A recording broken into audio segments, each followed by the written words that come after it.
प्रकाशाची ध्यानाची स्थिती घेऊया. प्रकाशाची कल्पना करा. प्रकाश वर खाली पुढे मागे वर उजवीकडे डावीकडे संपूर्ण आसन प्रकाशाने भरून गेलं आहे अशी कल्पना करूया आणि भावपूर्ण अंतकरणाने प्रार्थना म्हणूया. ओम मातृदेवाय नमः. ओम पितृदेवाय नमः. ओम माता पिताय नमः. ओम श्री गुरुभ्यो नमः. गुरुर्ब्रह्मा गुरुर्विष्णू गुरुर्देवो महेश्वरा गुरु साक्षात परब्रह्मा तस्मै श्री गुरवे नमः. तस्मै श्री गुरवे नमः. ब्रह्मविद्या नमस्कृत्यं सद्गुरो मद्गुरो तथा ज्ञानप्राप्त्यर्थप्रस्थानम् अष्टांगराजमार्गे करोम्यहम्. सन्तुष्टोऽहं कृतज्ञोऽहं कृतार्थोऽहं पुनः पुनः प्राणनाद तेजोऽहं. नमो ब्रह्मविद्या नमः. नमो ब्रह्मविद्या नमः. अखण्डमण्डलाकारं व्याप्तं येन चराचरं तत्पदं दर्शितयेन तस्मै श्री गुरवे नमः. तस्मै श्री गुरवे नमः. अज्ञानतिमिरान्धस्य ज्ञानाञ्जया शलाकया चक्षुरन्मिलितं येन तस्मै श्री गुरवे नमः. शांतिपाठ.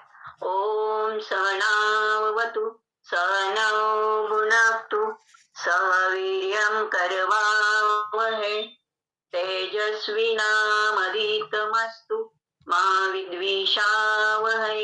ओम शांति शांति शांतिः. हरिहर ओम. ओम श्री पद्मसंभव गुरुभ्यो नमः. ओम श्री ब्रह्मांड नायक हरिहर ओम.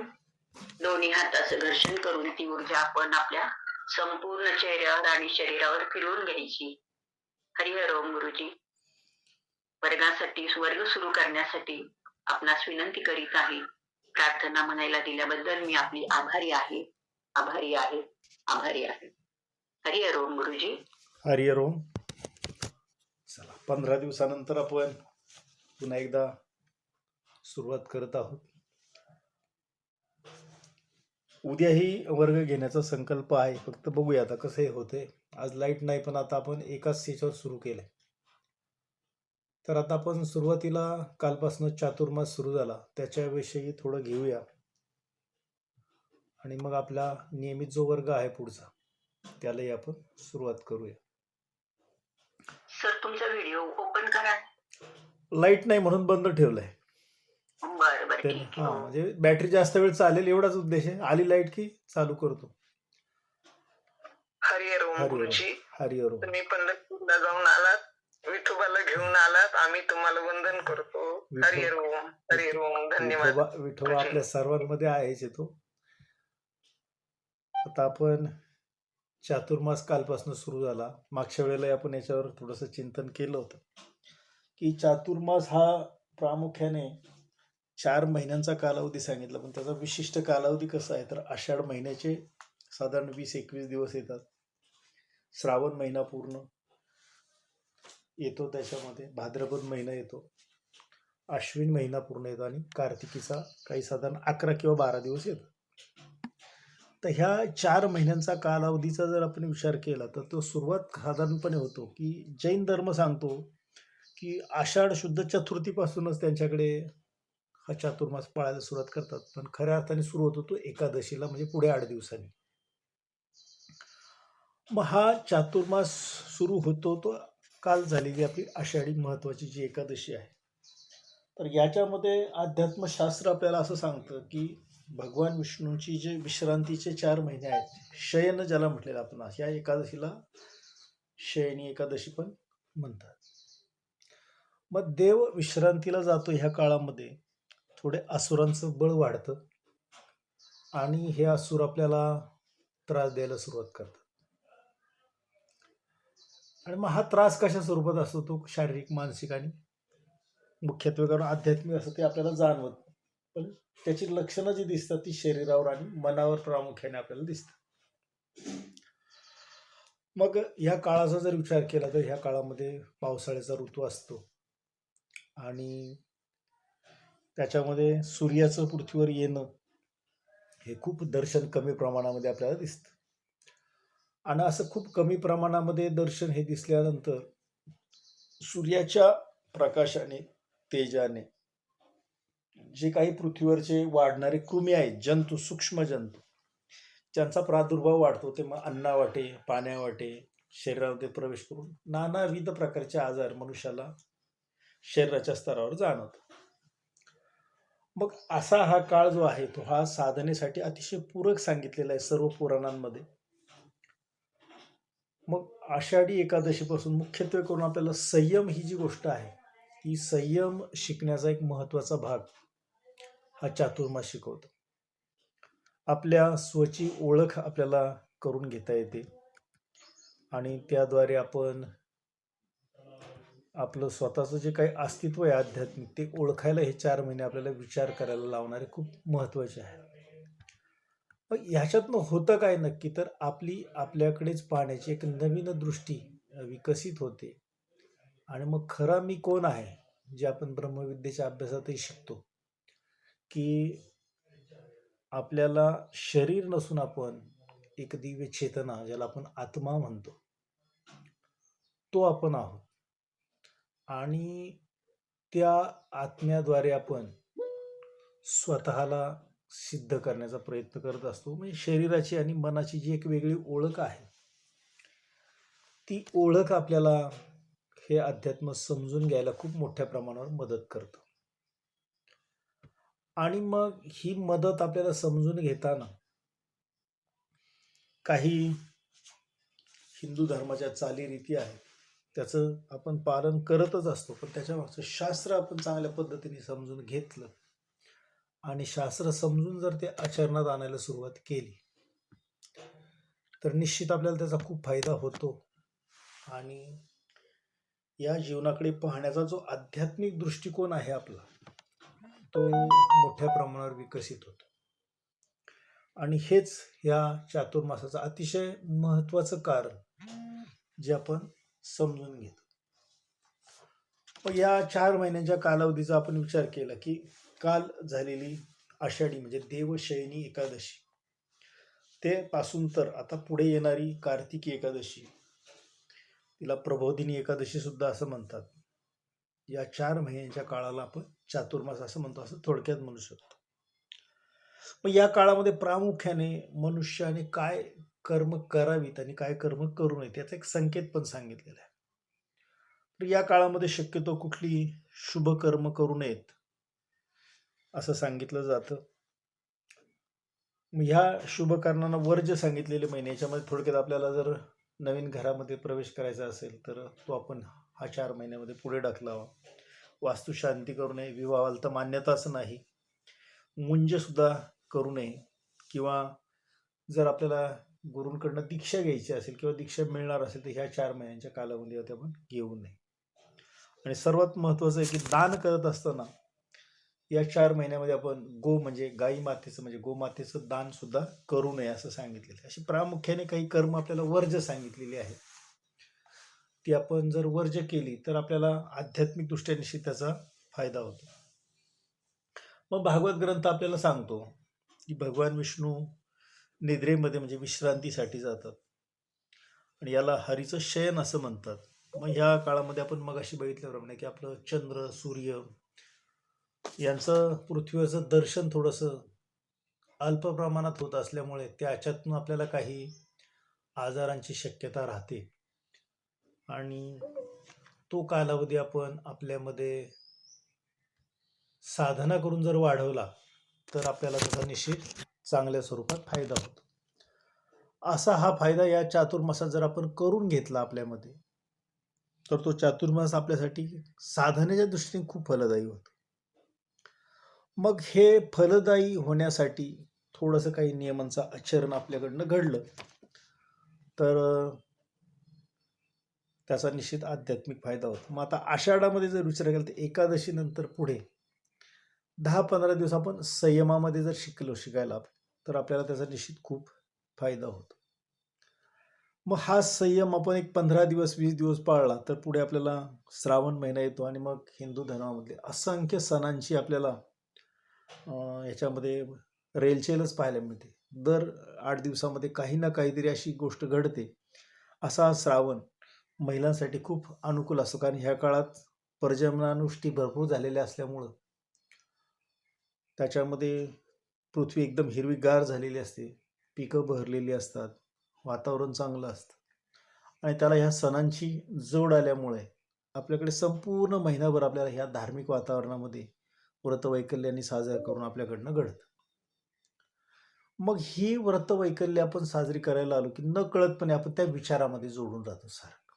म्हणजे थोडक्यात एक प्रकारे आपल्यामध्ये थोडीशी आध्यात्मिकता हळूहळू निर्माण होते आणि ही ह्या प्रत्येक सणाच्या निमित्ताने आपल्याकडे चालू राहते. मग या काळामध्ये हमखास करून एखादं व्रत जरी आपण केलं तरी त्याचा सुद्धा खूप आपल्याला आध्यात्मिक फायदा होतो. मुख्यत्वे करून या 4 चातुर्मासाच्या म्हणजे 4 महिन्यांच्या कालावधीमध्ये जी व्रतं आपल्याकडनं घडतील तर आपल्या सर्व धर्मग्रंथांनी एक प्रमाण आपल्याला असं दिलेलं आहे की या 4 महिन्यांच्या कालामध्ये आपण जे काही करतो तर आपल्याकडनं कळत न कळत जी काही अनिष्ट कर्म, ज्याला आपण पाप म्हणतो, घडली असती तर ती नष्ट होण्यासाठी आपल्याला मदत होते. कारण या काळामध्ये पृथ्वीवरचं वातावरणाचा विचार केला तर की रज आणि तम हे वातावरण खूप वाढलेलं असतं, कारण देव विश्रांतीला गेलेलं असतं, त्यामुळे आसुरांची शक्ती वाढलेली असते. म्हणून प्रामुख्याने आपण या काळामध्ये व्रतस्थ राहावं. मग असं शास्त्र आपल्याला सांगतं. मग ह्याच्यामध्ये वर्ज्य अवर्ज्य ज्या गोष्टी आहेत म्हणजे त्यात खाण्यापिण्यामध्ये सगळं आलं. जे वर्ज्य आहे ते वर्ज्य, जे अवर्ज्य आहे म्हणजे जे करावं आवर्जून ते मात्र आपण आवर्जून केलं पाहिजे. आता आपण पाहिलं की आषाढी शुद्ध एकादशीपासून कार्तिकी शुद्ध एकादशीपर्यंत आपल्याला हा कालावधी मिळणार आहे. आता त्यातला आजचा दुसरा दिवस आहे, म्हणजे आपल्याला अजून पूर्ण कालावधी हा या साधनेला उपलब्ध होणार आहे. मग आता देवांचा आणि मनुष्याचा जेव्हा जेव्हा आपण विचार करू तेव्हा आपलं एक पूर्ण वर्ष आयुष्य तेव्हा ते देवांचा एक अहोरात्र असते, म्हणजे दिवस आणि रात्र म्हणून एकच दिवस होतो त्यांचा. मग जसं जसं आपण एका माध्यमातून दुसऱ्या माध्यमात जातो तेव्हा तेव्हा काळाचा परिणाम हा मात्र आपल्यावर होत असतो. बघा, आपलं एक यान चंद्रावर जेव्हा गेलं होतं तेव्हा त्यांना तिथं आलेला जो चंद्राचा अनुभव होता तो अनुभव त्या शास्त्रज्ञांनी आपल्याला सांगितला. आणि मुख्यत्वे करून आता जे काळ सुरू आहे तो सुरू झालेला आहे 21 जून पासूनचा दक्षिणायनाचा काळ. कारण आता हा संक्रांतीपर्यंतच चालू राहणार आहे. मग आता या देवांच्या हा काही विचारायचे तुम्हाला? गुरुजी, हा गुरुजी, आपण बोलले ना चंद्रावरती जे जाऊन आले त्यांनी जे सांगितलं, मला असं विचारायचं आहे की आपण पृथ्वीवरती राहतो तर मग आपल्याला आकाश विश्वाचं म्हणजे वायूच्या माध्यमातून म्हणजे वातावरणाच्या याने आपण पृथ्वीला चुंबकीय तत्वामुळे जोडून राहतो आणि चंद्रावरती अधांतरी लटकले म्हणजे हवेतच तरंगतात, म्हणजे चंद्राच्या पृष्ठभागावर उभं राहता येत आपल्याला. तर मग आकाश विश्वाचं आणि पृथ्वीच्या आकाश विश्वाचं काही वेगळं पण आहे का? नाही, आता याच्यात लक्ष घ्या, पृथ्वी जसा एक ग्रह आहे तसा चंद्र पण एक ग्रह आहे, भौगोलिक दृष्ट्या आपण विचार केला. मग पृथ्वीवर जे गुरुत्वाकर्षणाचा नियम न्यूटननी शोधला तर याच्यामध्ये सिद्ध काय होतं की बाबा पृथ्वी तत्व जड आहे, त्याच्यामुळे त्याला आधाराची गरज लागत नाही आणि चंद्राच्या ग्रहावर ते पृथ्वी तत्वाचे म्हणजे जडत्वाची अनुभूती कमी असल्यामुळे तिथे आपण सरळ उभं राहू शकत नाही. कारण का, तर गुरुत्वाकर्षणाचा जो नियम आहे भौगोलिक दृष्ट्या तो तिथे उपयोगाला येत नाही, त्या म्हणजे त्या ग्रहावर.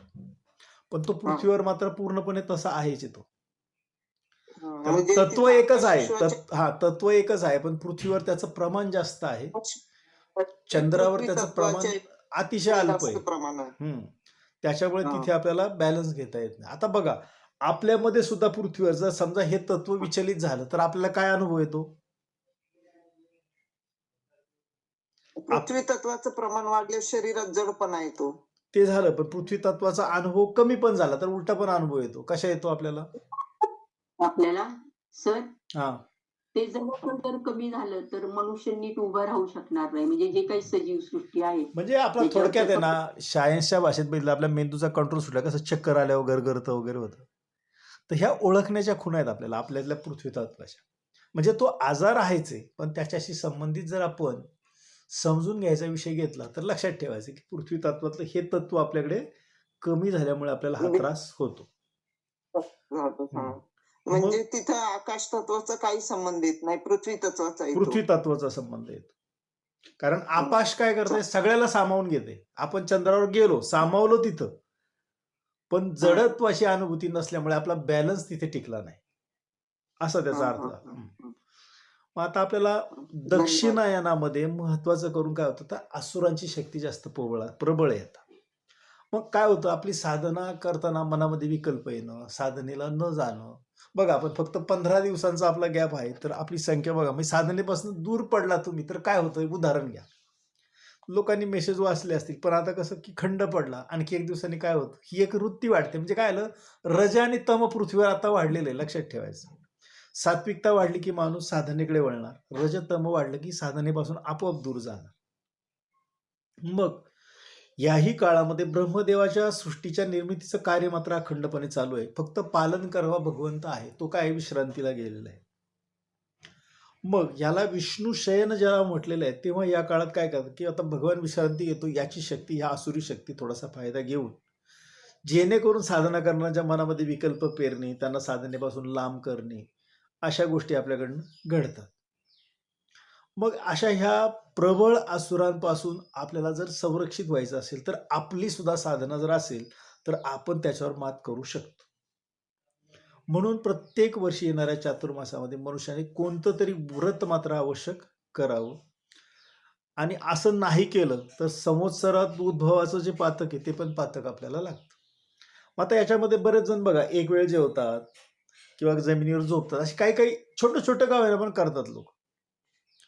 मग आपल्याला जे जमेल, आपल्या वयाला जे झेपेल, असं कुठलंही एक व्रत आपण समजून घेतलं तर ते मात्र आपण छोटं करायचं, पण अगदी नियमित करायचं. मग पहिले 4 दिवस उत्साहात जातात, नंतर नाही आता आपल्याला जमत नाही, असं मध्ये सुटायचं नाही, कारण हा रजतमाचा परिणाम हे समजून घ्यायचं. पावसाळ्यामुळे पृथ्वीचं रूप पालटलं, हिरवीगार झाली, पिकं वाढली सगळं, आणि पाऊस सगळीकडे असला की आपल्याला पुढे बाहेर फिरता येत नाही. त्यामुळे एका ठिकाणी राहून जर आपण हे व्रत केलं तर आपल्याला खूप, आता पूर्वीच्या काळी साधनं नव्हती प्रवासाची, आता आपण काही असं तरी जाऊ शकतो, हा बदल पण झालाय.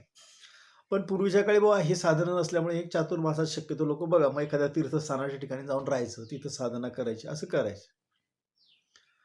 त्याच्यानंतर शरीरामध्ये एक महत्वाचा बदल होतो की आपली पचन संस्था, ही पचन संस्था ह्या काळामध्ये खूप मंदावते. त्यामुळे जर जड अन्न खाल्लं तर या काळामध्ये आपल्याला त्रास होऊ शकतो. म्हणून आपण त्याच्यामध्ये सांगितलं की कंद स्वरूपाचे जे आहेत, वांगी आहेत, चिंच आहेत, जे रजतम वाढायला कारण असे पदार्थ आपल्याला खाण्यासाठी टाळायला सांगितलेले.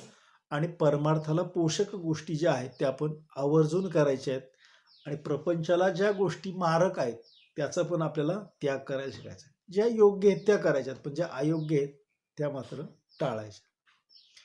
आता चातुर्मासाचा विचार केला तर आषाढाचे पहिले दिवस गेले तर एकादशी नंतर फार काही कुठली व्रत येत नाहीत. साधारण हा दिवस 20 दिवसांचा कालावधी आपला.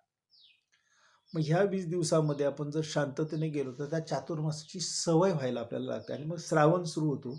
या श्रावणाला विशेष महत्व आहे. मग अशी सांगितलं की आपल्याकडे सणांची खूप मालिका चालू होते.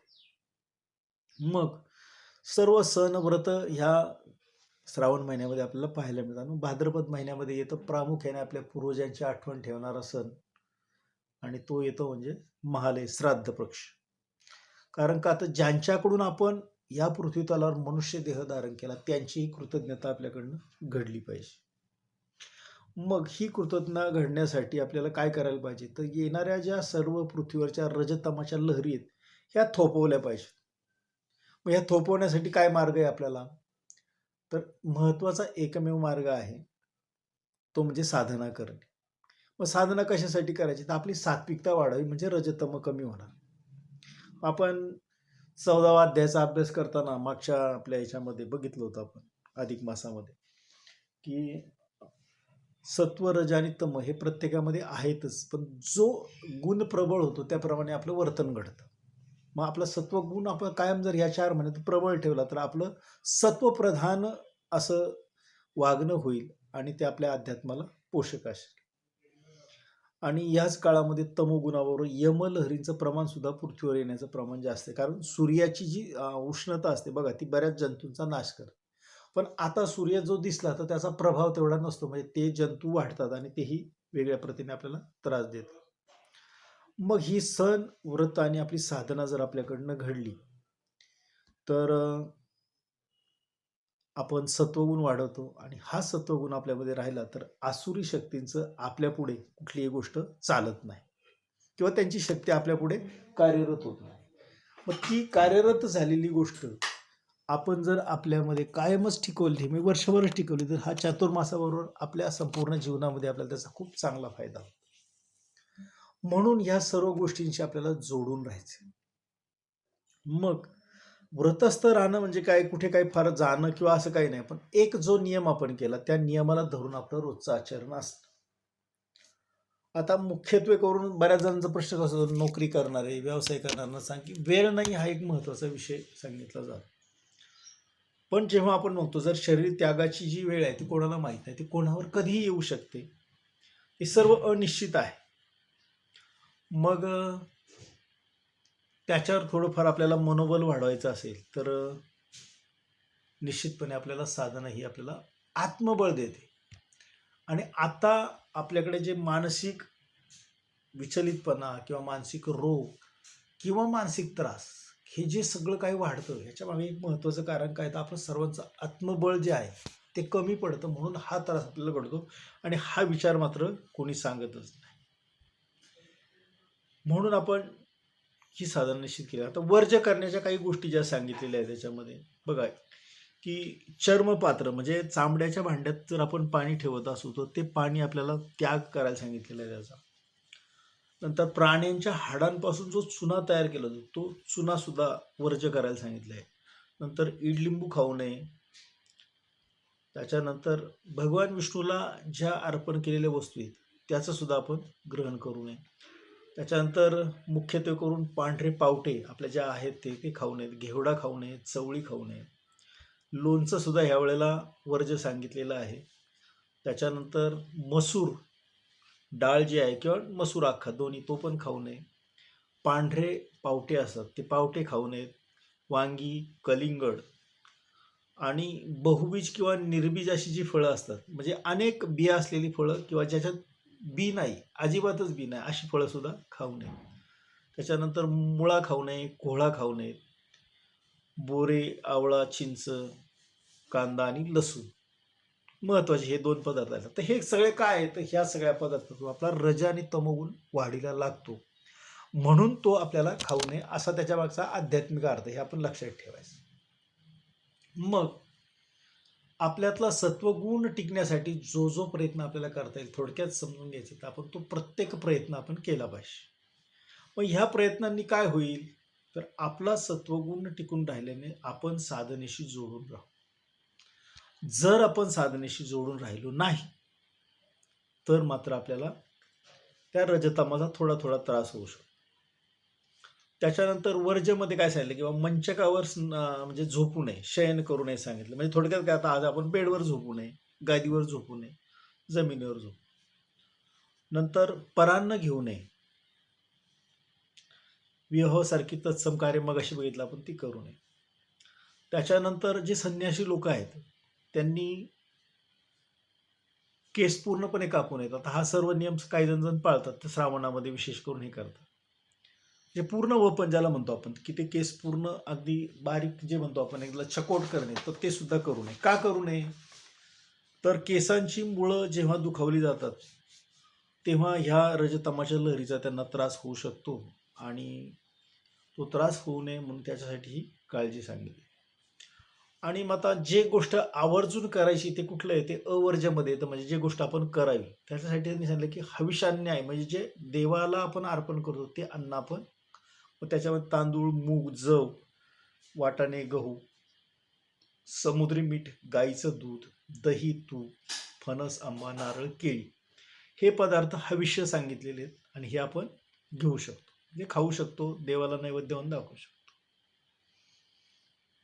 त्याच्यानंतर की विधी आहे, पूर्वीच्या काळी तो केला जायचा, त्याला तप्त मुद्रा धारण करावी असं म्हटलं जातं.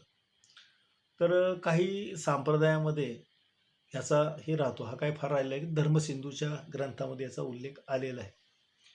तर हे काही आपल्यासाठी हे नाही, पण याच्यामध्ये महत्त्वाचं करून जे येतं की आपण वर्ज्य आणि अवर्ज्य मात्र आवर्जून जितकं आपल्याला शक्य आहे तितकं शक्य ते करून आपण याचं आचरण करू शकतो. मग आपण चातुर्मासाचा कालावधी 4 महिन्यांचा काळ बघितला.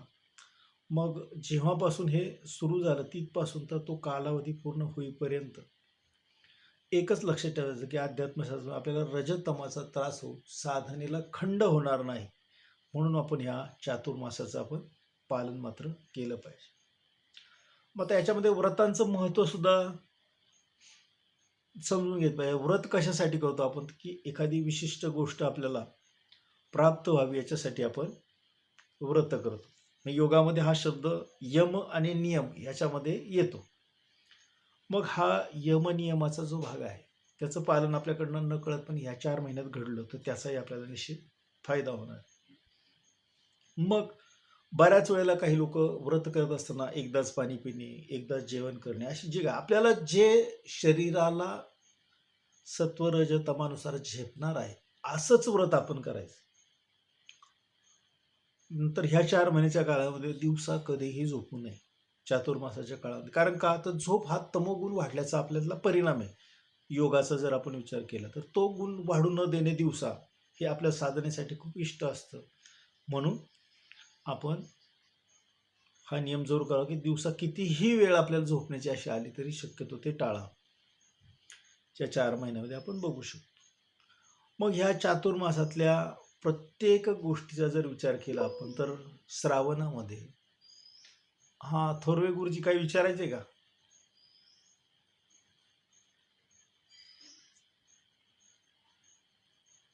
हँड रेज केला तुम्ही. विशेष करून बघा श्रावणातले सोमवार येतात किंवा ह्या काळात कोणी जणी 16 सोमवारचं व्रत सुरू करतात. बोला ना, तुम्हाला काही विचारायचं असेल तर. अशी व्रत पण ह्याच्यामध्ये केली जातात. आता 16 सोमवार हे व्रत जर आपण विचारात घेतलं तर हे सुद्धा एक काम्य व्रत आहे. म्हणजे काय, काहीतरी विशिष्ट आपल्याला प्राप्त व्हावं म्हणून आपण ते करतो. नंतर श्रावणातल्या येणाऱ्या प्रत्येक सोमवारी आपल्याला शिवपूजा, वेगवेगळ्या त्या शिवामूठ असतात, त्या शिवामूठ वाहून त्याच्यामध्ये प्रामुख्याने तांदूळ, तीळ, मूग आणि जवस ह्या 4 घटकाचं, याच्या व्यतिरिक्त काही येतात पण प्रामुख्याने हे 4 असतात. ह्याचं जर आपण हे केलं त्याच्यानंतर मंगळागौर येते, तेही आपला एक हिंदू धर्मातला चांगला सण आहे, मग तो येतो. नंतर बुधवारी आणि गुरुवारी आपण बृहस्पती आणि गुरूंचं पूजन करू शकतो. शुक्रवारी जिवतीची पूजा येते श्रावणामध्ये, ती पण आहे. शनिवारी नरसिंह भगवंताची आणि पिंपळाची पूजा करावी असं सांगितलेलं आहे. नंतर येते जन्माष्टमी, भगवंताच्या जन्माचा सण सर्वात मोठा आपल्याकडे मोठा उत्साहाने साजरा केला जातो. भगवंताचा 8वा अवतार भगवान श्रीकृष्ण, त्याच वेळेला संतश्रेष्ठ ज्ञानेश्वर माऊलींची जयंती सुद्धा येते. हे दोन्ही एकाच वेळेला येतात, त्यामुळे आपण ही जन्माष्टमी आणि माऊलींची जयंती म्हणजे जन्माचा दिवस साजरा करू शकतो. दोन्ही जयंतीच आहे. आणि मग कृष्ण द्वादशी येते, यावेळेला स्वामी स्वरूपानंदांची पुण्यतिथी असते. आपल्या जिथे श्रद्धा आहे आपण तिथे हे सगळं भाग करू शकतो. भाद्रपदाचा जर जेव्हा विचार केला आपण तर प्रामुख्याने याच्यामध्ये आपण सांगितलं की आपल्या पूर्वजांचं स्मरण ठेवण्यासाठी श्राद्ध पक्षाचे विधी येतात सर्व. नंतर याच वेळेला गणपती येतो, गणपतीचं पूजन होतं. जो अष्टदिशांचा स्वामी आहे सांगितलेलं. त्याच्यानंतर आपल्या पूर्वजांचं स्मरण प्रामुख्याने जर आपण केलं तर त्या पूर्वजांच्या मुक्तीचा मार्ग आपल्याकडनंही त्यांच्यासाठी रिकामा केला जातो आणि निश्चित त्याचा आपल्याला साधनेला फायदा होतो आध्यात्मिक दृष्टी. नंतर हरतालिकाचं व्रत येतं, तेही व्रत होतं. ऋषीपंचमी येते, विधवा नवमी येते, अनंत चतुर्दशी येते, भाद्रपद पौर्णिमा येते, नंतर महालय येतं. असा भाद्रपद महिन्याचा क्रम आपण बघतो. मग आश्विन महिन्यामध्ये खूप उत्साह असतो. त्याच्यात देवीचं आगमन होतं, घटस्थापना होते, 10 दिवस आपण नवरात्राचे साजरे करतो. याच वेळेला ललिता पंचमी सुद्धा येते, तेही व्रत आपण करू शकतो. दुर्गाष्टमीची पूजा होते आणि शेवटी आपण विजयादशमीनी दसऱ्याने याची सांगता करतो. आणि मग पुढे विजयादशमीनंतर कोजागिरी पौर्णिमा येते. इथून पुढे पुन्हा उत्तरायणाच्या दिशेने जेव्हा वाटचाल सुरू होते तेव्हा या चातुर्मासातला शेवटच्या पर्वाला सुरुवात होते. मग या शेवटच्या पर्वामध्ये आपण कोजागिरी पौर्णिमा साजरी करून त्याच वेळेला भगवंताचं कार्तिक स्नानाचा मासंब सुरू. मग यावेळेला सर्वत्र काकड आरत्या वगैरे सुरू होतात आणि मग पुढे हळूहळू आपण या उत्तराच्या दिशेने म्हणजे 21 डिसेंबरपर्यंत पुढे पोहोचण्याचं कार्य आपलं सुरू होतं. दिवाळी येते, मध्ये दिवाळीचा सण येतो, देव दिवाळी येते. त्याच्यातमध्ये नरक चतुर्थीमध्ये आपण ती साजरी करतो आपल्यातल्या अवगुणांचा नाश करण्यासाठी. मग लक्ष्मीपूजन येतं. अशा प्रकारे हा चातुर्मासामध्ये असंख्य सणांचं महत्त्व आपल्याला या व्रतासाठी केलेलं आहे. मग या चातुर्मासामध्ये जे जे काही आपल्याला घडेल, आता शहरामध्ये आपल्याकडनं काय होतं, आपल्या रोजच्या या धावपळीच्या दैनंदिन जीवनात बऱ्याचशा गोष्टी आपल्याला कदाचित सुरू आपण लहानपणी ऐकल्यात, आता आपण विस्मरणात गेल्यामुळे त्याच्याकडनं आपल्याकडे घडत नाही. पण महत्त्वाची गोष्ट सांगितलेली आपल्याला की या चातुर्मासामध्ये आपण शक्य असेल तिथं आपण तप करावं, म्हणजे साधना करावी, योग्य कर्म करावीत. शक्य असेल आपल्याला एका ठिकाणी आपण यज्ञ करता आलं तर यज्ञ करावं. नाही यज्ञ करता आला तर एखाद्या ठिकाणी यज्ञ सुरू असेल तर त्या यज्ञामध्ये आपण सहभागी होऊ शकतो. आणि मुख्य म्हणजे चातुर्मासामध्ये जिथे जिथे आपल्याला शक्य असेल तिथे सत्पात्रे आपण दान करावं. ही 4 प्रामुख्याने आपल्याला व्रत त्यांनी करायला सांगितलेली आहे. आपल्याला जे जे जमेल आपण ते यातलं करू शकतो. त्यामुळं हा चातुर्मास आपल्या जीवनामध्ये काहीतरी बदल आणि अंतर्मुख करायला आलेला आहे, याच्याकडे आपण लक्ष ठेवायचं. दान देताना महत्त्वाची गोष्ट सांगितली पाहिजे की दान देणारा आणि दान घेणारा हे दोन्हीही पावित्र्य स्वरूपात असले पाहिजे आणि प्रत्येक दान हे धर्मयुक्त असले पाहिजे. धर्माच्या व्यतिरिक्त भावनेच्या स्तरात कुठलंही केलेलं दान होईलच असं आपल्याला शाश्वतीने सांगता येणार नाही. त्यामुळं दान देताना सत्पात्रे दान द्यावं आणि दान असं द्यावं, जर आपण उजव्या हाताने दिलं तर आपल्या डाव्या हाताला समजू नये, डाव्या हाताने दिलं तर आपल्या उजव्या हाताला समजू नये. नाहीतर लोक खूप त्याचं शेखी मिरवतात, देतात थोडे पैसे, आम्ही इतके दिले, असं दिलं, ते दिलं. तर दान करताना सुद्धा गुप्त दान असावं असं सांगितलेलं आहे. त्यामुळं आपण नित्य, नैमित्तिक आणि काम्य अशा सर्व प्रकारच्या साधनेमधून हा चातुर्मास आपल्यासाठी फलदायी होईल याच्यासाठी आपण सातत्याने लक्ष दिलं पाहिजे. जर आपण नित्यदान करू लागलो तर नित्यदानातून आपल्याला, आपण नाही मागितलं तरी आपल्याला पुण्याचं बळसं फल प्राप्त होतं. आता ह्या नित्यदानाचा उद्देश महत्त्वाचा आहे की कुठलाही फळप्राप्तीचा उद्देश मनात न धरता जे काही आपण करतो त्याला नित्यदान म्हटलेलं आहे. नैमित्तिक दान काय, तर कुठल्या तरी विशिष्ट प्रसंगानुसार किंवा आपल्याला काही प्रायश्चित्त घ्यायचंय किंवा ग्रहणासारखे जे पर्व येतात त्या पर्व काळामध्ये जे करतो त्याला नैमित्तिक दान म्हटलेलं आहे. अशा पर्वात सुद्धा लोक दान करतात.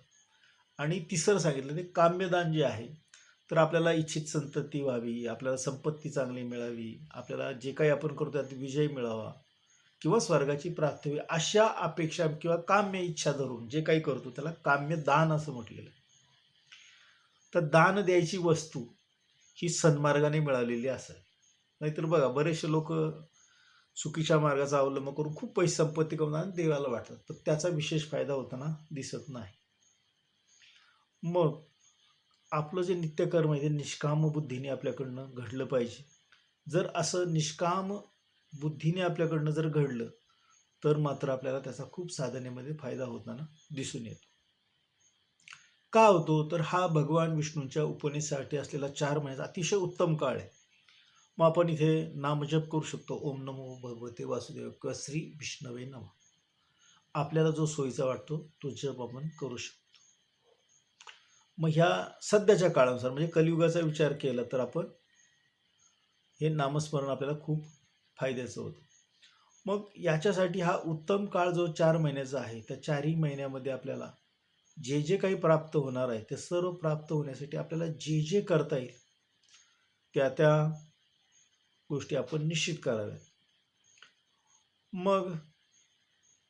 मग अशी सांगितलं की यती म्हणजे संन्यासी लोकांनी केश ओपन करू नये. त्याच्यामुळे पूर्ण मुळापर्यंत जर केश कापले, म्हणजे कोणी स्त्री असो पुरुष असो, जर ते केशांच्या जर ज्या केशनलिका जर उघड्या पडल्या तर त्या ठिकाणून सूक्ष्म असणारे रजतमाचे कण जाऊन आपल्याला ते साधनेपासून बाहेर करून त्रास देऊ शकतात. म्हणून ते लक्षात ठेवायचं. मग आध्यात्मिक स्तराची ही हानी होऊ नये म्हणून या काळामध्ये आपल्याला केश कापण्याचे हे सांगितलं आहे.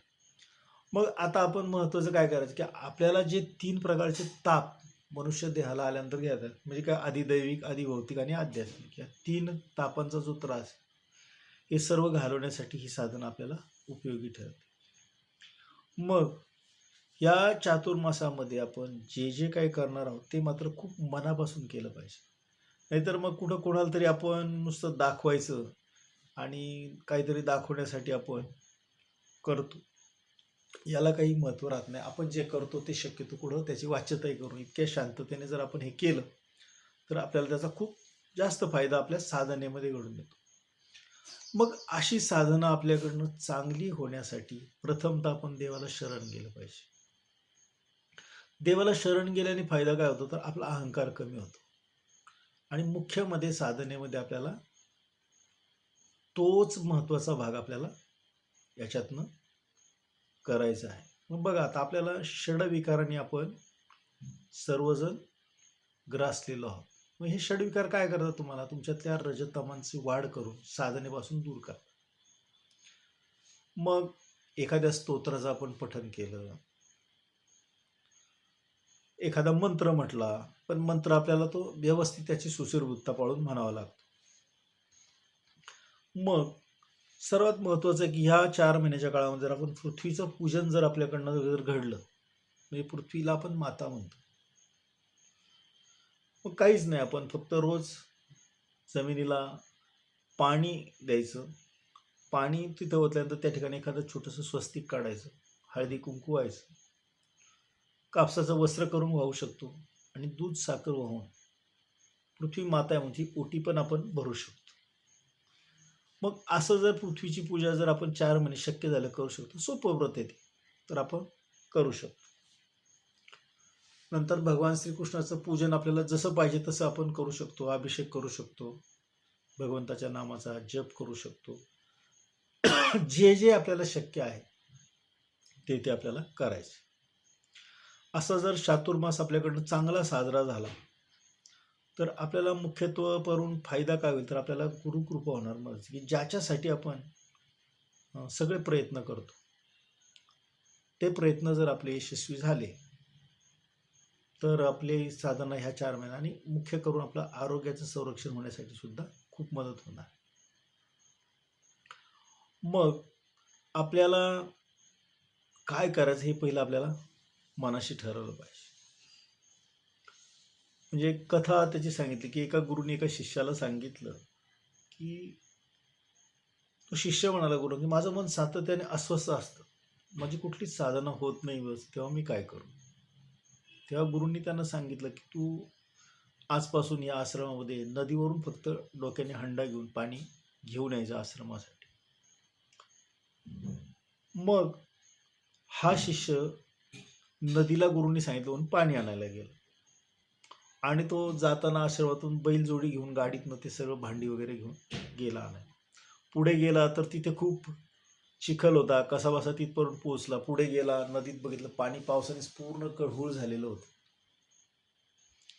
तो तसाच रिकाम्या हाताने परत आला आणि येऊन खाली बसला. गुरुंनी त्याला विचारलं की तू पाणी आणायला गेला होतास, काय झालं? तो सांगायला आला की गुरु, मी गेलो तिथे, नदीमध्ये एवढा गाळ, त्या पाण्यात सगळं गढूळ होतं आणि मग मी ते पाणी न घेता तसंच परत आलो, कारण का तर ह्या पाण्याने तुम्हाला त्रास होऊ शकतो, आश्रमातल्या प्रत्येकाला त्रास होऊ शकतो. गुरुंनी त्याला पुन्हा प्रश्न केला की तू पाणी स्वच्छ होण्यासाठी काय प्रयत्न केलेस की नाही? तेव्हा शिष्य म्हणाला, नाही. मग कसं होणार त्यानं? मग म्हणे तू तिथे जा, एका बाजूला थोडासा पाण्याला तिथे बांध घाल, ते पाणी शांत होईल ते बघ आणि मग जरा वेळाने तुला दिसेल. मग त्यांनी दुसऱ्यांदा जाऊन तसं केलं. तिथे एका बाजूला थोडासा असं छोटासा बांध घातला, तिकडं वाहणारं पाणी बाजूला, इकडं ते पाणी आलं, ते शांत झालं. शांत झालं तर हळूहळू त्यातला सगळा गाळ खाली बसला, त्याला वर पाणी स्वच्छ दिसू लागलं आणि मग त्यांनी ते वरचं पाणी भरून मग तो आश्रमात घेऊन येऊ लागला. मग ह्या गोष्टीतनं शिकायचं काय आपल्याला? तर आपल्याही मनामध्ये विचारांची असंख्य वादळ येऊन आपलं मन सातत्याने गढूळ होतं. मग त्याला कुठंतरी शांत करण्यासाठी हे 4 महिने आपल्याला अतिशय उपयोगाचे आहेत. मग या 4 महिन्यामध्ये आपल्याला अशी शांतता शोधायची, बसायचं आणि आपल्या मनामध्ये हा जसा काही विचारांचा जो काही गाळ आपण म्हणूया तो साचला, तो हळूहळू असा खाली बसवता कसा येईल आपल्याला आणि तो बाजूला करता येईल. आणि एकदा का ते पाणी स्वच्छ झालं म्हणजे आपलं मन शुद्ध झालं की आपण साधनेमध्ये एकदम रमवणार आहोत. म्हणजे आपलं मन शांत करणं याच्यासाठी हा महत्त्वाचा भाग आहे. असा हा येणारा चातुर्मास प्रत्येक वर्षी येतो. 12 महिन्यांचा विचार केला तर ते 4 महिने प्रत्येक वेळेला हा ह्या आषाढ महिन्यामध्ये येतो आणि कार्तिक महिन्यापर्यंत सुरू असतो. मग अशा अनेक गोष्टी आहेत त्याच्या की आपण त्याच्यातनं शिकू शकलं पाहिजे. मग तुकाराम महाराजांना सुद्धा बघा, लोकांनी त्यांच्या हयातीमध्ये खूप छळलं, पण आज त्यांचा उदो होत. पण जेव्हा जेव्हा लोकांना जर तेव्हा तुकाराम महाराज जर कळले असते तर, म्हणजे कुठल्या गोष्टीला कधी कोणती वेळ यावी हे जर आपल्याला समजून घ्यायचं असेल तर आपलं मन खूप शांत करणं आवश्यक आहे. आणि हा शांत करण्याचा काळ, साधनेला उपयुक्त असण्याचा काळ म्हणजे हा चातुर्मास आहे. म्हणून या चातुर्मासाचं स्मरण आपण जितकं जास्तीत जास्त करू, त्याचं आचरण करू, जे काही व्रत आपल्याला जमेल ते आपण केलं पाहिजे. कारण हा काळ कसा आहे, आत्ता मगाशी सांगितल्याप्रमाणे की आपली पचनशक्ती कमी झाली, त्यामुळे आहार सुद्धा हलका घेतला पाहिजे. आणि व्रतस्थ राहिल्यामुळं आपण आपोआप त्या सत्वगुणाशी जोडले राहतो आणि परमार्थाला पोषक गोष्टी आपल्याकडनं घडून येतात. मग हे रजतमक्त वातावरण आपल्यापासून दूर होण्यासाठी या चातुर्मासाची योजना आपल्या सर्व पूर्वजांनी करून ठेवली की इतर वेळेला नाही जमलं तर किमान ह्या 4 महिन्यामध्ये करू शकतो आणि तुझ्या आरोग्याबरोबर म्हणजे शरीराबरोबर मनाचं स्वास्थ्य ठेवू शकतो. मनाच्या स्वास्थ्याबरोबर तुझं आध्यात्मिक स्वास्थ्य पण टिकून राहू शकतं आणि तुला ह्या चातुर्मासाचा संपूर्ण लाभ सुद्धा होऊ शकतो. अशा या चातुर्मासाचा आपण संपूर्णपणे लाभ घेण्यासाठी प्रयत्न करूया की जेणेकरून आपल्याला या चातुर्मासाचं जे पूर्ण फळ आहे ते पूर्ण फळ मिळेल आणि साधनेच्या दृष्टीने आपण खूप उपयुक्त होऊ आणि या साधनेतून आपल्याला जे काही पाहिजे ते प्राप्त होण्यासाठी आपण आपल्या कुवतीप्रमाणे प्रयत्न करून ते साध्य करण्यासाठी आपल्या प्रयत्नांची आपण पराकाष्ठा करू. मग आता ही प्रयत्नांची पराकाष्ठा करण्यासाठी आपल्याला पहिल्यांदा काय पाहिजे, गुरुप्राप्तीला प्राप्त व्हावं लागतं. म्हणजे आपल्याला अगोदर चांगला साधक व्हावं लागतं. जो चांगला साधक होतो तो चांगला शिष्य होतो आणि जो चांगला शिष्य होतो त्याच्यावर गुरूंची कृपा होते. मग अशा गुरूंच्या कृपेला प्राप्त होण्यासाठी आपल्याला काय करायचं आहे, तर ती चातुर्मासामधली जी साधना आहे आपली ती आपल्याला करायचीच आहे. आणि मग ते केल्याने काय होणार आहे आपल्याला, तर निश्चित आपल्यातलं रजतम कमी होऊन आपल्यातला सत्वगुण वाढणार. मग हा सत्वगुण वाढण्यासाठी आपल्याला काय करायचं आहे, तर आपल्यामधल्याच बदलांच्याद्वारे आपल्याला हे साध्य करायचं.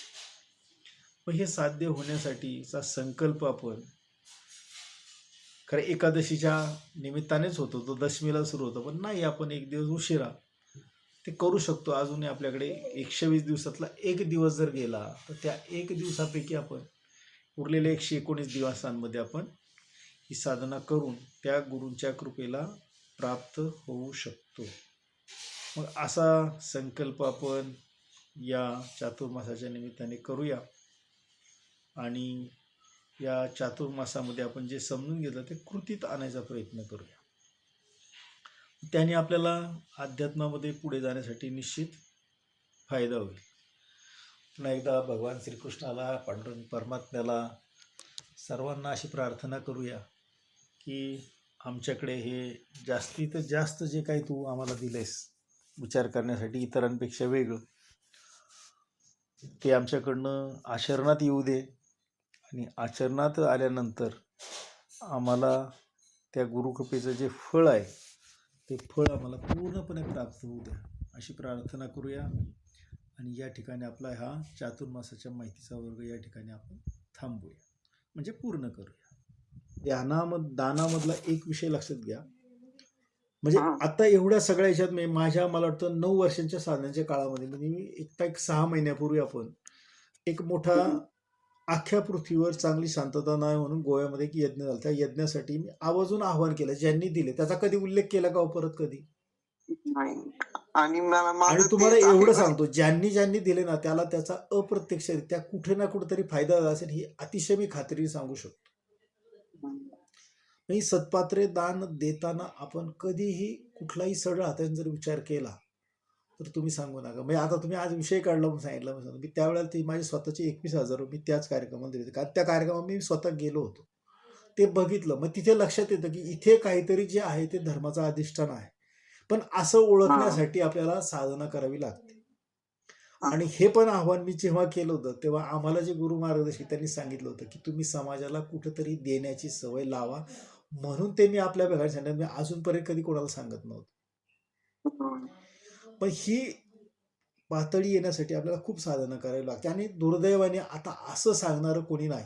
थोडं काही आलं ना की काहीतरी गोळा करण्यासाठी सोय होते. आणि ह्या अष्टसिद्धी अशा आहेत की तुम्हाला अशा फिरवतात साधनेमध्ये की ते तुम्हाला जागेवर थांबू शकत नाही.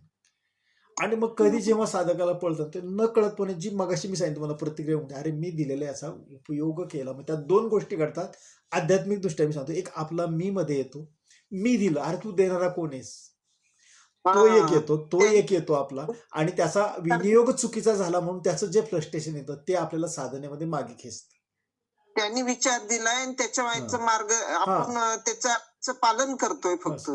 म्हणजे हा विचार रुजवण्यासाठी आपल्याला काही ना काहीतरी आध्यात्मिक बळ आपलं वाढवलं पाहिजे. आता दुर्दैवाने आपल्याकडे आध्यात्मिक बळ खूप कमी आहे. पुन्हा मी सांगतो तुम्हाला, म्हणजे आपण खूप काही आपल्या याच्यामध्ये असतं आपलं की आपण हे असं करायचं तसं करायचं, पण प्रत्येक कधी कधी असं होतं की त्याच्या विरुद्ध काहीतरी कर्म आपल्याकडून होतं. म्हणजे माझ्या मनात इच्छा आहे की मला एक प्रकारे हे करायचंय आणि असंच करायचं आहे, तर ते न होता दुसरं गोष्ट घडती.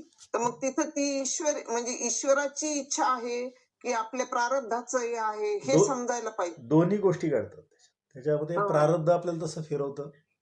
दुसरी गोष्ट असं होती की समजा ते तुमच्या प्रारब्धात तसं घडवणं फिरू असेल ते कर्म तुमच्याकडनं त्याच पद्धतीने करून घेतलं जातं. आपण जर तरचा विचार करतो पण ते तसं नसतं त्याच्यामध्ये, कारण ईश्वराचं एक सुनियोजित नियोजन आहे. जे आपण ब्रह्मविद्येमध्ये शिकलो की जो निसर्गाचा निसर्ग नियम आहे त्याच्याप्रमाणे जर आपण वागलं, जर प्राणी विश्वाचा विचार करणार येतात, आपण वनस्पती विश्वापर्यंत आलतो, तर त्या प्राणी विश्वातनं आपल्याला जे शिकायला मिळणार आहे तिथे आपल्याला अखंड सावधानता आहे. या अखंड सावधानतेमुळेच आपल्याकडनं योग्य कर्म घडतात, हे लक्षात ठेवायचं. आणि म्हणून त्या अखंड सावधानतेचं महत्व आपल्याला साधना शिकवते. म्हणजे कुठलाही मार्ग शिकवा, शेवटी तो एका ठिकाणीच येऊन मिळतो, कोणत्याही मार्गाने गेलो, पण तो समजण्यासाठी मात्र बराच कालावधी जावा लागतो. म्हणून आपल्याला सावधानता जी अखंड आहे ती खूप महत्वाची आहे साधनेमध्ये. आणि म्हणून ती साधना आपल्याकडनं घडावी अशी ईश्वराची इच्छा आहे. मग आता मी जर तसा कंटाळा केला असता तर जाऊ दे अजून 2 दिवस आराम करू असं म्हटलं असतं तर, पण विचार केला की हा सुद्धा एक साधनेचा भाग आहे. आपण जर असं कंटाळा करण्यापेक्षा हरकत नाही, आलो तर आपण करू शकतो. म्हणजे साधनेला वेळ काळ नसतो. आपल्या मनात आलं ना की चांगलं आहे तर ते लगेच आपण त्याच्या दृष्टीने आपल्या उपयोगामध्ये आणायचं. अशी सगळी साधना सूक्ष्म आहे, खूप अंतरंगात जेवढं आज जाऊ ना तेवढं सगळं खोल आहे सगळं. आणि आता आपल्याला जे शिकताय तुम्ही हे खूप अजून तसं खूप वरवरच आहे. हं. मग एकदा आपण सूक्ष्मात जर गेलो ना की मग ह्या स्थूलातल्या कुठल्याही गोष्टीमध्ये आपल्याला रसच राहत नाही. हं. बाहेर जगताशी वागणं आहे तसंच असतं, बाहेरच्याला काही समजत नाही, पण आतमध्ये आपण मात्र एका उच्च पातळीवर असतो. ती अनुभूती आपल्याला घ्यायची. हं. आणि गुरुजी, आता समजा म्हणजे आता मी साधना करू शकते, म्हणजे मला शरीर आहे म्हणून त्याच्या माध्यमाचे मी साधना करते. पण समजा शरीरामध्येच मी नसेल तर शरीरही साधना करू शकत नाही ना, कारण शरीर हे नाशवंत हो आहे ना, ना. शरीरामध्ये मी आहे म्हणजे तो मी आपला षडविकारांमधला मी आहे. हो. तो षडविकारांमधला न होता ईश्वराचा मी आपल्यामध्ये आपल्याला निर्माण करायचा आहे. कमी आहे हा म्हणून मी साधना हा. करू शकतो. म्हणजे आता मी कसं आहे, मी, माझं कुटुंब, माझं नातेवाईक आणि फार हो. तर आपण थोडंसं आपलं समाज असेल तिथपर्यंत आपला तेवढाच विस्तृत होतो. पण ज्ञानेश्वर माऊलींनी सांगितलेलं मी आहे हे विश्वची माझे घर, विश्वची माझी. इथपर्यंत आपल्याला पोहोचायचे साधनेने. म्हणजे ह्या विश्वातला प्रत्येक घटक आपला आहे, आपल्या कुटुंबाचा भाग आहे, ही भावना आपल्यामध्ये निर्माण होणं हे आपल्याला निर्माण करायचे. इथपर्यंत मग आपल्याला या इथं साधनेने पोहोचायचे. इथं व्यापकता येते ना. हो, मग तेच ना, तो मी म्हणजे व्यापक होणं. म्हणजे हं. आपण जे काय शिकलो की जे ब्रह्मांडात आहे ते आपल्या सगळ्या पिंडात आहे, हो. पण त्या पिंडाच्या आणि तो भोवती एक चुकीचं म्हणजे मायेचं आवरण निर्माण झाल्यामुळे ते ओळखता येत नाही आपल्याला आता. आणि ते ओळखण्यासाठी ह्या चक्रातनं बाहेर पडायचं. आणि आपल्याला आज साधन आहे आपल्याजवळ. बघा, आपल्याला हो. समजा एका गावावरून दुसऱ्या गावाला जायचंय. आपण काय करतो, आपल्याकडे गाडी असेल तर आपल्या गाडीचा वापर करतो, नसेल तर आपण एसटी, रेल्वे, विमान, जे काही आपली कुवत आहे त्या साधनाचा वापर करून आपण त्या इच्छित स्थळापर्यंत पोहोचतो. बरोबर. आता समजा ते साधन आपल्याकडे नसेल तर काय होईल? आपण आकाश विश्वामार्गे आपल्या विचाराच्या मार्फत पोहोचतो. विचारानं पोहोचतो ते झालं, पण समजा प्रत्यक्षात जातो तर ते साधन आपल्याकडे नसेल तर हं. आपल्याला ते करता येणार नाही. हो. परंतु आता आपल्याकडे साधन आहे कशाचं? परमेश्वर प्राप्तीचं. काय साधन आहे? आपण जी ब्रह्मविद्याची साधना करतो ते साधन आहे नाही, आपलं. आपलं साधन आहे आपला देह. तो हं. आहे म्हणून हे सगळं करू शकतोय. शरीर. हो, हो. आपलं शरीर आहे म्हणून आपण करू शकतो. ते एकदा नष्ट झालं की माध्यम आपल्याला आहे साधना साधना. सांगायला येईल का कोणी? नाही. साधना सांगणार नाही, सांगितलं तर आपल्याला समजणार नाही, समजली तर देह नसल्यामुळे करता येणार नाही. येणार नाही. म्हणून देह हे आपलं खरं महत्वाचं साधन आहे. आणि साध्य काय आहे आपलं? ते आपल्याला मोक्ष प्राप्ती आहे. मोक्ष प्राप्ती म्हणजे आपल्या स्वस्वरूपाची पूर्ण ओळख करून घेणं आणि जन्म मृत्यूच्या चक्राला खंडित करणं हे आपलं साध्य आहे. आणि एवढ्या या गोष्टींसाठीच आपल्याला. हा, बोला. याची जाण मग मी कोण आहे याच्यापर्यंत पोहोचायचं. म्हणजे पोहोचायचं. एक ब्रह्मांडीय ऊर्जेचा अंश म्हणजे ब्रह्मांडीय शक्तीचा आपण एक अविभाज्य घटक आहे. जिथून आलो तिथून आल्यानंतर जेव्हा शुद्ध होतो आणि आता संस्काराने अशुद्ध झालो, साधनेने पुन्हा शुद्ध होऊन शुद्ध. त्या दिव्यत्वाची जीवाशिवाची भेट, ते आपलं ध्येय असं म्हणजे वाटतं मनुष्य जन्माचं ध्येयच आहे. म्हणजे जो कोणी मनुष्य ध्येयावर आला त्या प्रत्येकाचं ध्येय हेच आहे. पण आता आपण काय करतोय? नोकरी, व्यवसाय, पैसा मिळवणं, गुंतवणं, संसार, मुलं, बाळ ह्या सगळ्या गोष्टीमध्ये फिरतो. हे चुकीचं आहे का? हे चुकीचं अजिबात नाही. पण हे सगळं करत असताना सुद्धा त्या परमेश्वराची आठवण ठेवून त्याच्या प्राप्तीसाठी प्रयत्न करणे, तो मुद्दा वरचा क्रमांक 1 वर आला पाहिजे. आता आपला मुद्दा क्रमांक 1 वर प्रत्येकाचा काय आहे? मला पैशाची प्राप्ती होणं. आणि मग हा मुद्दा चुकीचा झाल्यामुळे आपल्याकडचं आध्यात्मिक बळ जे आहे ते बळ कमी पडतंय. आणि बळ कमी पडल्यामुळे ईश्वराकडनं मिळणारं सहाय्य आपल्याला मिळत नाही. आणि म्हणून आपण सुख आणि दुःख ह्याच्या चक्रामध्ये फिरतोय. आणि सुख दुःखाच्या चक्रानंतर येणारा मृत्यू पुन्हा आपल्याला देह धारण करायला लावतो. हे सगळं चक्र खंडित करण्यासाठी साधना आपल्याला करायची. आणि म्हणून ह्या चातुर्मासाचं महत्त्व त्यांनी या निमित्ताने आपल्याला समजून सांगितलं. असा हा चातुर्मासात आपण शिकून घेतला. ज्याला जेवढं आचरणात येईल ते आपण आध्यात्मिकदृष्ट्या करू शकतो. चला आता पुन्हा एकदा आपल्या मूळ मुद्द्याकडे आठवडा तुमच्यासाठी असीम सौंदर्याचा होऊ द्या. सकाळी उठल्यावर स्वतःचेच निरीक्षण करा व तुमच्या तत्वाच्या सूर्योदयाचा आनंद घ्या. सतत स्वतःवर लक्ष ठेवा. इतर बांधवांच्या कल्याणासाठी तुम्ही कटिबद्ध व्हा. तुमच्या बाह्य दैनंदिन कार्यात मग्न असा की अंतरंगातील प्रकाशाच्या व प्रज्ञेच्या आनंदात विसावले असा. प्रत्येक क्षणी निरीक्षण करा. सतत ही भावना ठेवा की जीवनाच्या त्या प्रकाशाच्या मार्गावर तुम्ही एक एक पाऊल पुढे टाकत आहात. मिळविण्यासाठी तुम्ही देत आहात. सापडण्यासाठीच तुम्ही हरवत आहात. उत्तमोत्तम बीजे तुम्ही पेरत आहात व तुम्हाला जे माहीत आहे की असे तुम्ही पेराल तसेच उगवेल. महत्वाचे म्हणजे तुम्ही त्या कारण व परिणामाच्या नियमांचे स्वामी आहात. संतुष्ट व्हा, आभार माना, सतत अभ्यास करा. असीम शांतता तुमची सोबत करू. आनंदी व्हा. लक्षात घ्या की तुम्ही धैर्य आहात, तुम्ही तारुणी आहात, तुम्ही संतोष आहात. जे काही चांगले आहे ते सर्व तुम्ही आहात आणि तुम्ही त्या भव्य शांततेत आहात. धन्यवाद. हरी ओम. पुन्हा एकदा आता आपण याचा विचार करूया. जर आपल्याला त्या असीम शांततेमध्ये खरोखर जायचं असेल तर काय करावं, याचं आपल्याला गुरूंनी मार्गदर्शन केलं. इकडे लाईट गेलेले आहेत गुरुजी, म्हणून तसंच वाचते. हा, नाही हरकत नाही. आता आपल्याला या असीम शांततेमध्ये काय म्हणूया, एकरूप व्हायचंय किंवा त्याच्याशी जोडलं जायचं. जी गोष्ट आपल्याकडे जोडली त्याच्यामध्ये आपलं भौतिक स्वरूप काय आहे, दैवी स्वरूप काय आहे, हे आपल्याला समजून घ्यायला पाहिजे. तर भौतिक स्वरूप काय आहे आपलं भौतिक स्वरूप काय आहे? आपलं शरीर भौतिक स्वरूप आहे ना आपलं गुरुजी. शरीर भौतिक स्वरूप आहे. आणि आपलं दैवी स्वरूप काय आहे? आपल्यामधील आपण जो आहे मी, तो आपल्यामध्ये आपलं असलेला दैवी स्वरूप. चैतन्यमय आत्मा आहे. हो. बरोबर.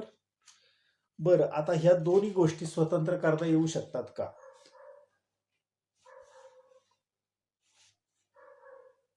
शरीर स्वतंत्र आहे आणि आत्मा स्वतंत्र आहे असं करता येतं का?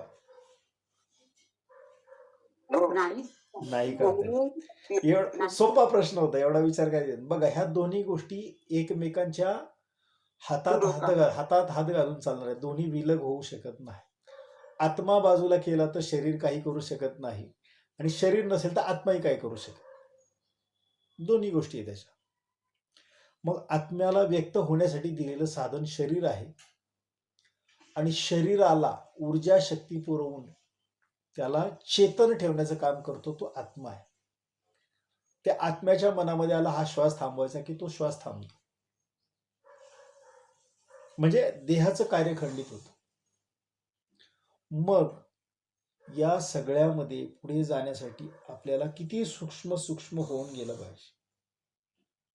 मग आपल्याला सूर्योदयाचा पण आनंद घ्यायला सांगितला होता. आता नेमका पावसाळा आहे, सूर्योदयाचा आनंद आपण घेऊ शकत नाही. मग कसा घेणार? मानसिकतेत घेऊ शकतो ना. मानसिक स्तरावर जाऊन आपण जे काही पाहिलं, जे चित्र आपल्या आंतरचक्षुने आपल्यामध्ये आत साठवून ठेवलं, त्याचं पुन्हा पुन्हा आपण प्रगटीकरण आपल्यामध्ये करू शकतो. सूक्ष्म स्वरूपामध्ये समोरच्याला काय करतो कळणार नाही, पण आपण तो सूर्य पाहू शकतो.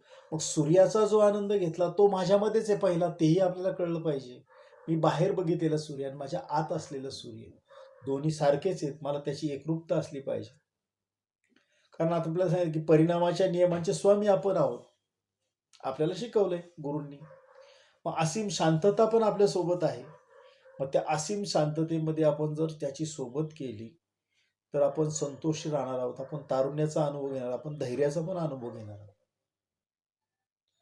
मग ह्या गोष्टी साधनेमध्ये माझ्यामध्ये किती सातत्य ठेवते.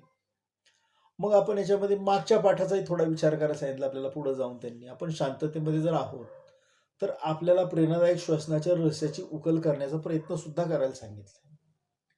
किती वेळा आपण प्रयत्न केला की हा रहस्य काय असेल प्रेरणादायकचं? कधी याच्यावर आपण विचार केला का?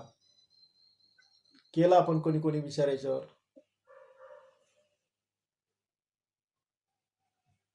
काय असेल प्रेरणादायकचं रहस्य? कोण सांगेल? हे सुप्त अवस्थेत म्हणजे खनिज विश्वाशी संबंधित आहे, म्हणजे ते सुप्त अवस्थेत म्हणजे आपण त्याच्या म्हणजे प्रेरणादायक श्वसन प्रकार हा आपल्याला सूक्ष्म याच्यात म्हणजे खनिज विश्व जसं सुप्त सूक्ष्म अवस्थेत आहे तसं तशा याच्याने आपण तो विचार करायचा. तुम्ही एक रहस्य म्हणजे सांगितलं की बुवा खनिज विश्व हे रहस्य सांगितलं तुम्ही. हा हे रहस्यच आहे, पण त्याच्यातलं प्रेरणा शोधायची आपल्याला त्या रहस्यातली.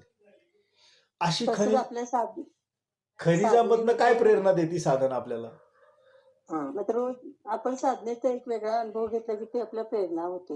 म्हणजे आपण तो अनुभव घेतल्यानंतर जे आपल्याला आत्मिक समाधान आणि संतोष मिळतो ती आपल्यासाठी प्रेरणा आहे. म्हणजे रोजचं श्वसन प्रकार करायला बघा रोज आता म्हणजे आपण आता तुम्ही मध्ये सांगितलं की तुम्ही हे करून बघा की वेगळं वेगळं तुम्ही मध्ये म्हटलं की मी संध्याकाळी एकदा श्वसन प्रकार करून बघितले.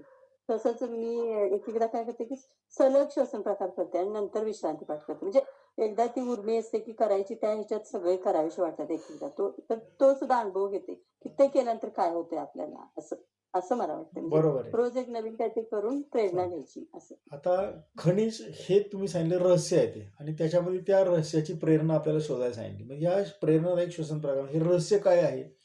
तर पृथ्वीच्या गर्भामध्ये असंख्य प्रकारची असंख्य खनिजं आहेत. शब्दाने आपण समजून घेतली. मग ही असंख्य खनिजं, ते सुप्त अवस्थेत आहेत. हो, मग त्याला कुणीतरी शोध करतो, त्याला पॉलिश करतो, मग त्याच्या स्वरूपात आणतो, मग ती वापरायला येतात. हो मग ही सगळी खनिजं माझ्याकडे आहे, जी ब्रह्मांडात आहेत ती पिंडामध्ये आहे. हा. मग मी कधीतरी प्रेरणादायक श्वसन विचार करत असताना माझ्या शरीरातलं लोह कोणतं, माझ्या शरीरातलं सुवर्ण कोणतं, माझ्या शरीरामध्ये जी काही व्हिटॅमिनचे घटक आहेत ते कोणते, आणि ते कशासाठी उपयोग करतात, त्याचा खनिज तत्वाशी असणारा संबंध काय?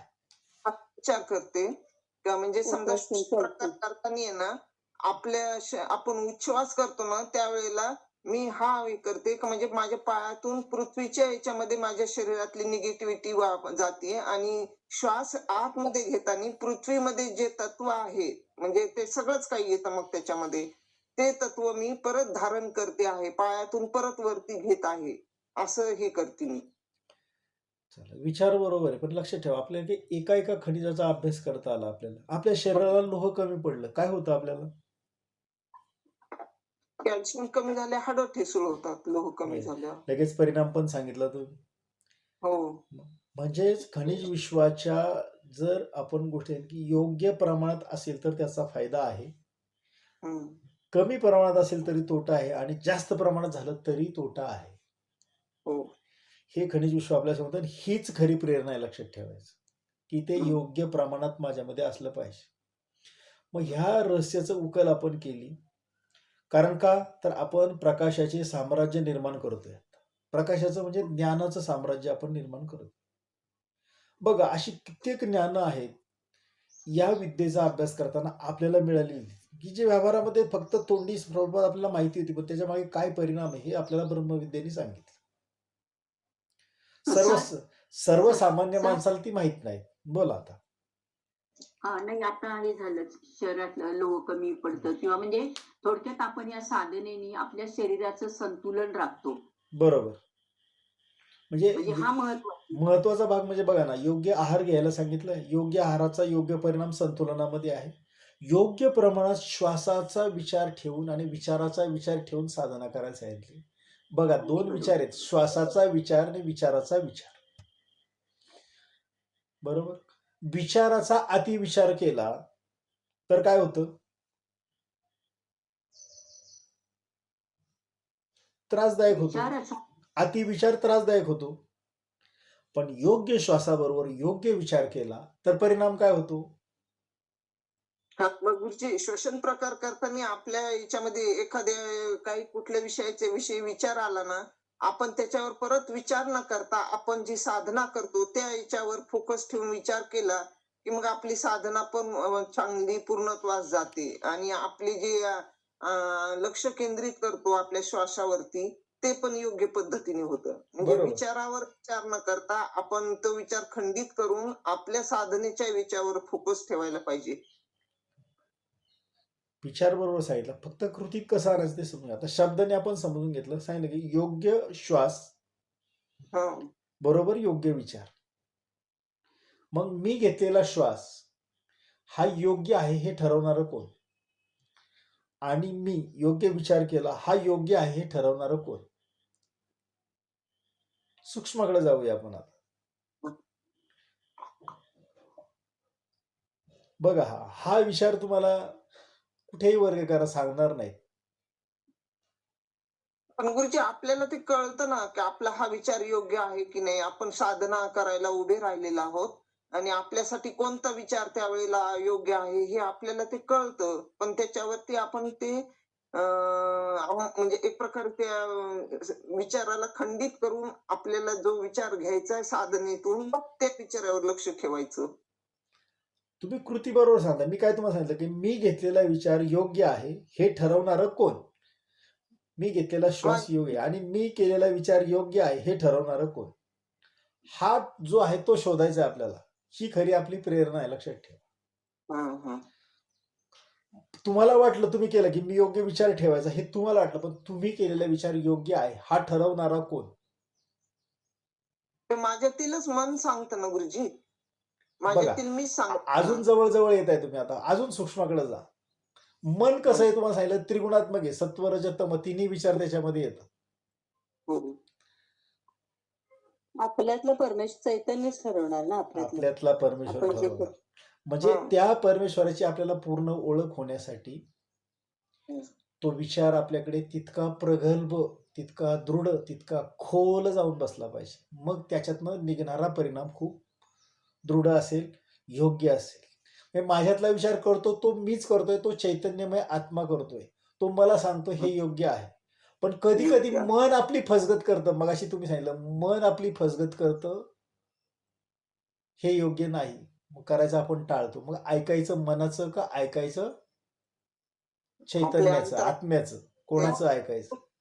सर हा सर ही जी काही आपण म्हणजे श्वास आपला योग्य की अयोग्य किंवा आपण केलेली कृती किंवा आपण केलेला विचार हा योग्य की अयोग्य. आता भौतिक पातळीवर जर आपण पाहिलं, आपण ज्या वेळेला श्वास श्वसन प्रकार करतो त्यावेळेला ती कृती जर आपल्याकडनं योग्य झाली तर आपल्याला म्हणजे एक प्रकारचं वेगळं समाधान मिळतं आणि लगेच तो विचार होते की अरे आज हे माझं नक्कीच चांगलं झाले आणि मग त्यातून जे समाधान मिळतं ते वेगळं असतं. आता तुम्ही कृती आणि परिणाम दोन्ही सांगितलं. मी काय प्रश्न विचारला होता की मी घेतलेला श्वास योग्य हे ठरवणारा कोण? मी केलेला विचार योग्य आहे हे ठरवणारा कोण? अंजलीताईंनी उत्तर बरोबर दिलं होतं की आपल्यातला जो चैतन्यमय आत्मा आहे तो हे ठरवतो, तो तुम्हाला संदेश देतो. पण आता आपण विचार करताना काय केलं तुम्ही की मला वाटलं योग्य आहे, मला वाटलं. तर हा जो मी आहे तो मी म्हणजे चैतन्यमय आत्मा नाही, तो जो त्रयस्थ यांनी साक्षी भावाने सगळ्याकडे पाहतो की हा ठीक आहे बाबा, कोण आहेत, कीर्तीताई आहेत, त्यांना सुमनताई आहेत, की त्यांचा देह त्याच्यामध्ये राहणारा चैतन्यमय आत्मा त्यांना साधना करण्याची प्रेरणा देतो, तो करून घेतो. ह्या त्रयस्थ भूमिकेमध्ये जायला शिकायला पाहिजे की करणारा देह वेगळा आहे आणि सूचना करणारा आतला जो अंतरात्मा आहे ते चैतन्य आहे ते वेगळं आहे. आणि या दोन्हीचा मिलाप श्वासाने आणि विचाराने घडून येतो. सर अजून एक सर अजून आता म्हणजे आपण ज्या वेळेला म्हणजे आता मध्यंतरी मी म्हटलं तुम्हाला की माझे पाय लटपडतात. मी त्या विचारापासून एक क्षणभर आला पण मी त्या विचारापासून ढळले नाही. मग मी विचार काय केला की नाही माझं हे नीट झालं पाहिजे, मला हे जमलं पाहिजे, हा माझा विचार. आणि हा विचार जेव्हा पक्का झाला त्यानंतर ती माझी साधना अतिशय व्यवस्थित व्हायला लागली. म्हणजे हा त्याचा परिणाम म्हणजे लक्षात घ्या की थोडक्यात एक निगेटिव्ह विचाराने त्या चैतन्याला, त्या आत्म्याला धरलं होतं. तुम्ही त्याला काय केलं, परावर्तित विचारातून केलं आणि तो सकारात्मकपणे परिवर्तित झाला. त्या सकारात्मकतेचा परिणाम लगेच शरीराच्या स्तरावर जाणवू लागला. गुरुजी म्हणजे आपण मानसिक पातळीवर श्वसन प्रकार करतो तेच नाही एक प्रकारे मी एक बसले प्रकारे म्हणजे एक प्रकारे तोच विषय झाला, हा. पण हे हा आता विषय सगळा सकारात्मक. हा सर, इंगुळकर सर बोला. नाही, आता त्या ताईंनी सांगितलं ना, तर ती त्यांची अंतर्मनाला, सबकॉन्शियस माइंडला त्यांनी सूचना केल्यामुळं तसं घडलं त्यांच्या बाबतीत. बरोबर. अंतर्मन हा आपल्या अंतःकरण चतुष्टयाचा म्हणजे मन, बुद्धी, चित्त आणि अहंकार या चारही घटकामधला असणारा एक भाग आहे. या चारीचं मिळून चित्त तयार होतं. मग बऱ्याच वेळेला व्यवहारात लोक बोलतात "बघा, आज माझं चित्त थाऱ्यावर नाही", असा शब्दप्रयोग होतो. याचा अर्थ काय होतो, त्या चारही गोष्टी इनबॅलन्स झालेल्या असतात, एकमेकाला सहकार्य करत नसतात, त्याच्यामुळे त्याला कोणताही निर्णय घेताना कठीण जातं. आज मानसिक स्तरावर जर आपण हे करत असू तर आपलं मन जितकं सक्षम तितकं आपण मानसिक स्तरावर खूप चांगल्या प्रकारे हे सूक्ष्मातनं करू शकतो. कारण शरीराला काहीच हालचाल करायची नाही. मन जर स्ट्रॉंग असेल तर कुठलाही विचार आत घुसत नाही ना. एका लाईनीने तुम्ही सर्व कृती एका पाठोपाठ सिक्वेन्सनी क्रमाक्रमाने आठवू शकता. मग आठवण्यातला जो अडथळा येतो तो कशाचा आहे मुख्य? तो मुख्य अडथळा आहे आपल्या असणाऱ्या वेगवेगळ्या विचारांचा. जी साखळी आपली तोडली जाते मध्ये, ती तोडली की पुन्हा जोडायला आपल्याला कठीण जाते. आणि म्हणून ही उकल करण्यासाठी आपल्याला प्रेरणादायक श्वसन प्रकाराकडे त्या दृष्टिकोनातून बघायला सांगितले आणि आपल्यामधल्या प्रकाशाचं म्हणजे ज्ञानाचं साम्राज्य वाढवायला सांगितलं. मग हे साम्राज्य कसे निर्माण करावे या तंत्राचे आपल्याला मार्गदर्शन करतो. ज्याला हा प्रकाश सापडतो त्याला त्याच्या आतच दैवी कल्पना आणि स्वर्गीय विश्व सापडते. बघा आता दैवी कल्पना म्हणजे कोणत्या? निसर्ग नियमाने जे वागलं पाहिजे, जे केलं पाहिजे त्या सर्व कल्पना आहेत त्या दैवी आहेत, म्हणजे ज्या निसर्ग नियमाला धरून आहेत. या जर कल्पना तुम्हाला सापडल्या, तो प्रकाश सापडला म्हणजे ते ज्ञान सापडलं, त्याचं आचरण घडलं तर स्वर्गीय विश्व आपल्याला सापडते. आता मगाशी मी